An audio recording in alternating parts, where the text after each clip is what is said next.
नमस्कार दोस्तों। आपातकाल क्या होता है और अस्मिता क्या होती है, सम्मान क्या होता है, यह जानना हम सबके लिए बेहद जरूरी है। और इसकी शुरुआत मैं करता हूं ईरान के supreme leader Ayatollah Ali Khamenei के बयान से। उन्होंने कहा कि हमने यूएस के मुंह पर तमाचा जड़ा है, इजराइल को हमने हरा के दिखाया है। और 12 दिनी जंग के बाद जब पहली बार आयतुल्ला खुमैनी बोले तो उन्होंने बड़ा स्पष्ट कर दिया कि अमेरिका बैकफुट पर था, क्योंकि उसके सैन्य ठिकानों पर हमने करारा जवाब दिया था, मुंह पर तमाचा मारा था, क्योंकि उसने हमारे परमाणु कार्यक्रम के स्थानों पर अटैक किया था। हमारा तो ज्यादा नुकसान नहीं हुआ, लेकिन हमने बता दिया कि हम क्या कर सकते हैं। और यही काम हमने इजराइल में करके बता दिया कि तुम कोई पावर नहीं हो, सुपर पावर नहीं हो। जी हां, जब वो ये कहता है तब हमें अमेरिका के पेंटागन की वह रिपोर्ट बिल्कुल साफ दिखाई देती है। वह रिपोर्ट साफ साफ कहती है कि अमेरिका बड़ा नुकसान नहीं कर सका, लेकिन ईरान ने बड़ा नुकसान किया है। और जो डोनाल्ड ट्रंप है वहां के राष्ट्रपति, वो नाटो के सम्मेलन में जाते हैं और वहां पर अपनी भड़ास निकालते हैं, 20वीं बार भारत को बेइज्जत करते हैं, कहते हैं कि नरेंद्र मोदी एक सज्जन व्यक्ति है और हमने उससे कहा कि जंग रोको वरना अमेरिका व्यापार रोक देगा। तो वो तुरंत मान गया और उसने तुरंत जंग रोक दी। यानी नरेंद्र मोदी ही सरेंडर मोदी है। तो जो राहुल गांधी ने कहा था नरेंद्र सरेंडर, वो 100% सही कहा था। और यह बात उसने दुनिया के सामने कही, उस मंच पे कही जहां नाटो के सभी देश मौजूद थे। और उस समय जब बीजेपी के लोग राहुल गांधी कहते हैं तो जोश में आ जाते हैं, लेकिन डोनाल्ड ट्रंप ने कहा तो आवाज नहीं निकल रही है, न नरेंद्र मोदी की, न नरेंद्र मोदी के मंत्रियों की, न उनकी पार्टी की। आप याद करिए कि गुजरात में गुजरात कांग्रेस के एक महासचिव थे, उन्होंने इसी तरह राहुल गांधी, सुप्रिया सिन्हा और लोगों के वो वीडियोज और पोस्ट को शेयर सिर्फ किया था, रीपोस्ट किया था, और उसमें यही लिखा था, बताया गया था कि कैसे नरेंद्र मोदी एक सरेंडर मोदी। उस पर उनके खिलाफ एफआईआर दर्ज की गई, रातों रात उन्हें घर से गिरफ्तार किया गया। यह स्थिति होती तो इससे आप समझ लीजिए सरेंडर मोदी का क्या हाल है। तब बीजेपी का नहीं आता है। नाटो देशों की प्रेस मीट में ग्लोबल प्रेस कॉन्फ्रेंस थी, यानी दुनिया का प्रेस मौजूद था, जहां सरेंडर मोदी उन्होंने साबित कर दिया। अब नरेंद्र मोदी को भले बुरा ना लगे क्योंकि वो तो सरेंडर है, लेकिन हमें बुरा लग रहा है क्योंकि हमारे देश का प्रधानमंत्री यदि सरेंडर मोदी हो जाता है तो हमारी बेइज्जती, उसके पास कोई इज्जत थी नहीं तो उसकी बेइज्जती की बात नहीं, लेकिन हमारी जरूर, क्योंकि हमारे पूर्वजों का खून इस देश की आजादी में शामिल, हमारे पूर्वजों का वह योगदान शामिल है, घर परिवार शामिल है, सब कुछ न्यौछावर करके इस देश की आजादी के लिए काम किया। इसलिए हमें तकलीफ, मोदी को तकलीफ हो ना हो।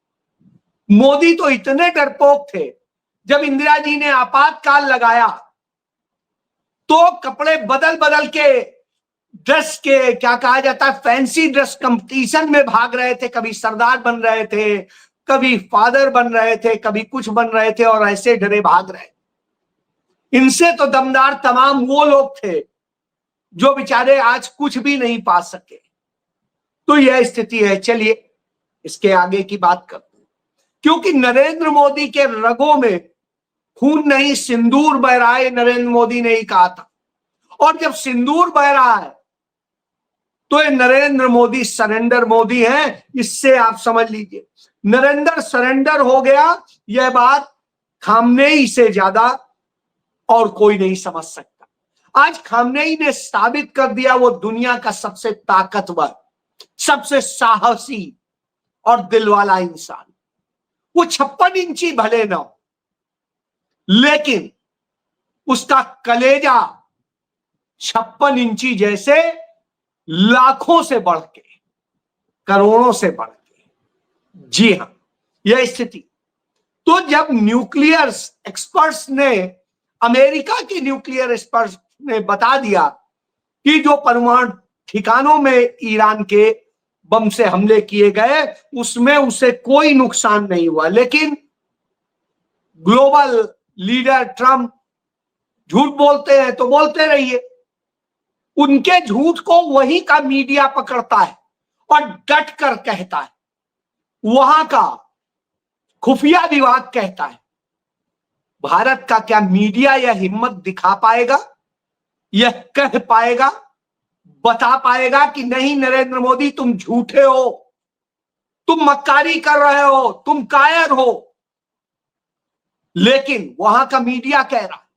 वहां न्यूयॉर्क में मेयर का चुनाव लड़ रहा है, वो भारतवंशी है, और वो भारतवंशी खुल के कह रहा है कि मैंने ट्रंप को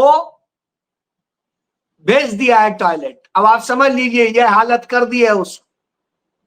तो यह कहने की हिम्मत रख रहे हैं। भारत में ना तो राहुल गांधी और कांग्रेस के कुछ नेताओं के अलावा कोई यह बात बोल रहा है और ना ही इस देश के मीडिया में यह दम। तो आप समझ लीजिए कि यह हालत होकर के खड़ी हो गई। और ऐसी स्थिति में जो पूरा इंफ्रास्ट्रक्चर है, सारी चीजें हैं, वो ईरान का वो सब इंटैक्ट है और उसको 2 महीने में वो अपने परमाणु कार्यक्रम को पूरा कर लेगा यदि वो कायदे से जुट जाता है। तो यह रिपोर्ट पेंटागन दे रहा है। तो अब अमेरिका के लिए डरने की बात है, इसीलिए शायद ट्रंप डर रहा है। इसीलिए नरेंद्र मोदी लेकिन क्यों डर रहे? श्रीमती इंदिरा गांधी 1974 में भारत को परमाणु संपन्न बना गई थी, बम दे के चली गई थी। वह बम जिनका बाद में उन्हीं के बड़े नेता जब प्रधानमंत्री बने अटल बिहारी वाजपेयी, उन्होंने परीक्षण करवाया था। तो अब आप सोचिए, जो इंदिरा गांधी बना के गई उनका परीक्षण करने में उनकी हवा खराब हो रही थी, और उधर भारत परमाणु संपन्न बन के खड़ा है। जो उसकी ताकत था उसके अलावा तमाम असले हैं, बावजूद इसके डरना। भारत की आबादी इतनी है, झोंक देते आप। लेकिन नहीं साहब, जब लीडर ही डरपोक होगा, और वो साबित कर चुका था 1975 में कि वो कितना डरपोक है। कपड़े बदल बदल के भाग रहा था कि कहीं मुझे पकड़ ना ले। अरे पकड़ लेते तो क्या होता। कुल 19 महीने इमरजेंसी रही थी, और 19 महीने में देश के सुधार के बाद में सभी को छोड़ दिया गया।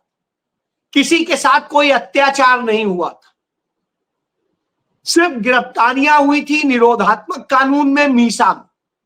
किसी पर फर्जी केस नहीं लगाए गए थे जैसे नरेंद्र मोदी लगाते हैं, या जैसे आम आदमी पार्टी भी लगाती है। आम आदमी पार्टी ने भी वही मॉडल अपनाया, इसीलिए बी टीम कहलाती है। तो साहब, और ये दोनों वही लोग हैं जो डरपोक भी हैं। ईडी बुलाती थी जब अरविंद केजरीवाल को, तो जाने में डरते थे, कभी भी उसके दरवाजे नहीं गए। और जो गए वो शान से खड़े हैं। उनमें आप कह सकते हैं संजय सिंह शान से गए थे बुलाने पे, लेकिन ये डरते थे।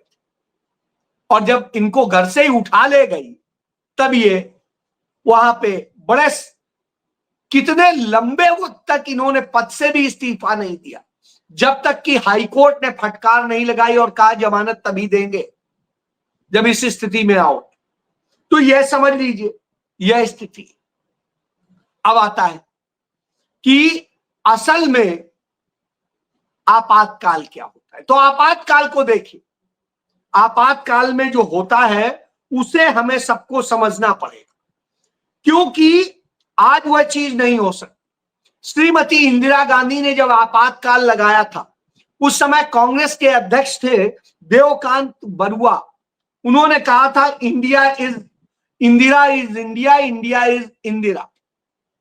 इंदिरा गांधी ने इस पर उन्हें डांटा था, पुचकारा नहीं था कि हाँ आप सही कह रहे हैं। हालांकि उन्होंने उस वक्त के हिसाब से जो कहा था बिल्कुल सही कहा था, उस समय हालात यही थे।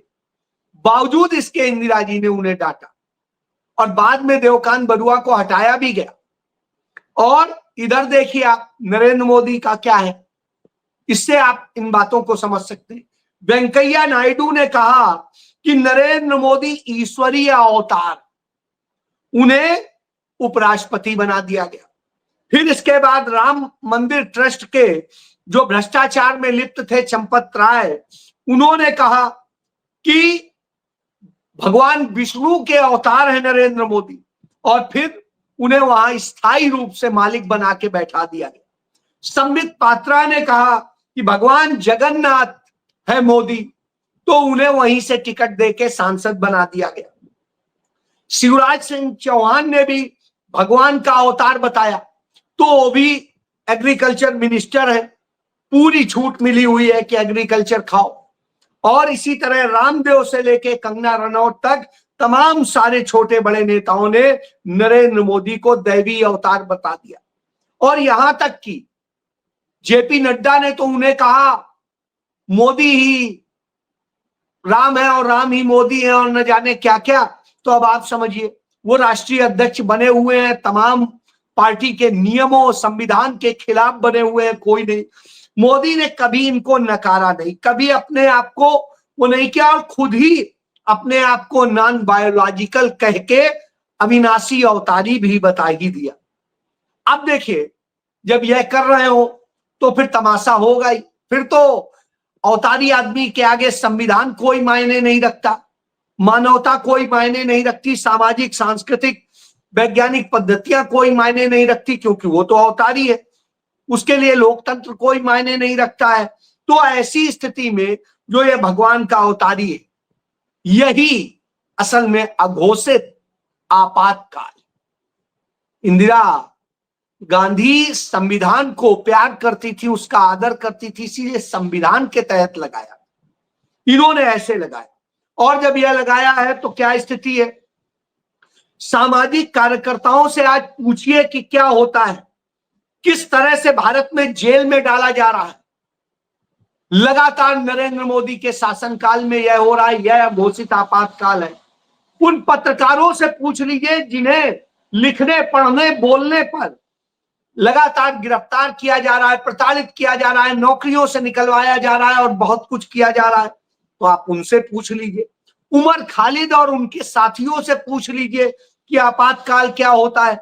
बगैर किसी आरोप के साबित हुए, चार्ज फ्रेम हुए, वो जेल में ही पड़े हैं, बगैर किसी ट्रायल के पड़े हुए।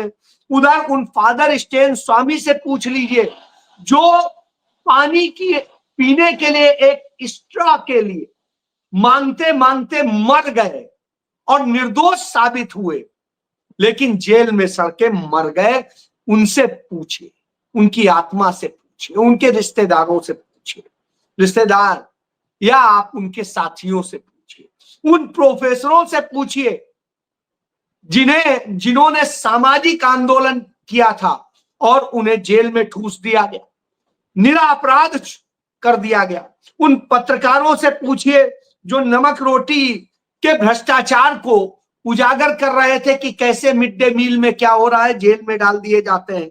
उन पत्रकारों से पूछिए जो 6 बजे जागकर पुलिस का सारी चीजें करते हैं, तो पुलिस उन्हें आधी रात को उठा ले आती है। उन नेताओं, जजों, पत्रकारों और कार्यकर्ताओं, लेखकों से पूछिए जिनके फोन पेगासस यानी इजराइल के दिए हुए उस पेगासस से टैप किए जाते हैं। उन विपक्षी नेताओं से पूछिए जिन पर केस लादे गए, किस तरह फर्जी तरीके से फंसाया गया, सब कुछ किया गया। उन सभी बुद्धिजीवियों से पूछिए जिनको अर्बन नक्सल कहा गया, सच बोलने पर अर्बन नक्सल कहा जाता है। और फिर इन्हीं की पार्टी के आडवाणी, जोशी आदि से पूछिए जिनके राजनीतिक करियर को ही खत्म कर दिया गया। और उन भाजपा नेताओं से पूछिए जो सच बोला करते थे, आज वो किस तरह से रो रहे हैं। उन व्यापारियों से पूछिए जिनके यहां ईडी, सीबीआई, इनकम टैक्स न जाने किस किस के छापे पड़ते हैं, कभी एनआईए के पड़ जाते हैं। तो आप सोचिए, इलेक्टोरल बॉन्ड के नाम पे जिनसे भ्रष्टाचार किया गया, वसूली की गई, उनसे पूछिए।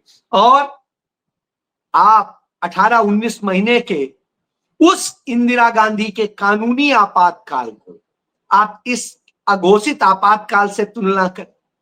यहां तो हर चीज अन्याय हो रही, और यह अन्याय हो रहा तो कैसे अपने पाप छिपाए जाते हैं। उन स्टूडेंट से पूछिए जो नीट की परीक्षा दे रहे थे और उस परीक्षा में गड़बड़ी हुई, पहली बार गड़बड़ी हुई, एनटीए ने जिस तरह से धांधली की, तमाम योग्य बच्चे रह गए। और इस बार फिर परीक्षा हुई तो वही खेल हुआ। सीबीआई ने एफआईआर भी दर्ज की, और दर्ज करने के बाद एनटीए के अफसरों को बचाने के लिए जो 2 लोग गिरफ्तार हुए थे उन्हें जमानत दिला दी गई, जबकि 3 आरोपी अभी भी पकड़ से बाहर है। और अफसरों को बचाने के लिए सब कुछ किया जा रहा है, बच्चों का भविष्य बर्बाद किया जा रहा है, सब कुछ किया जा रहा हो तो आप किसकी बात करें। आप बात कीजिए कि इस देश में यदि आप बोलेंगे कि आपके भविष्य से खिलवाड़ हो रहा है तो आपको जेल में डाल दिया जाए। पंजाब यूनिवर्सिटी ऑर्डर जारी कर देती है कि आपको एफिडेविट देना होगा कि आप यहां पर कोई प्रोटेस्ट नहीं करेंगे, कोई और वो नहीं करेंगे यूनिवर्सिटी में। क्यों? छात्र आंदोलन सदैव से होते रहे, उसी बूते आप सत्ता में आए थे, तो अब छात्रों से डर लगने लगा।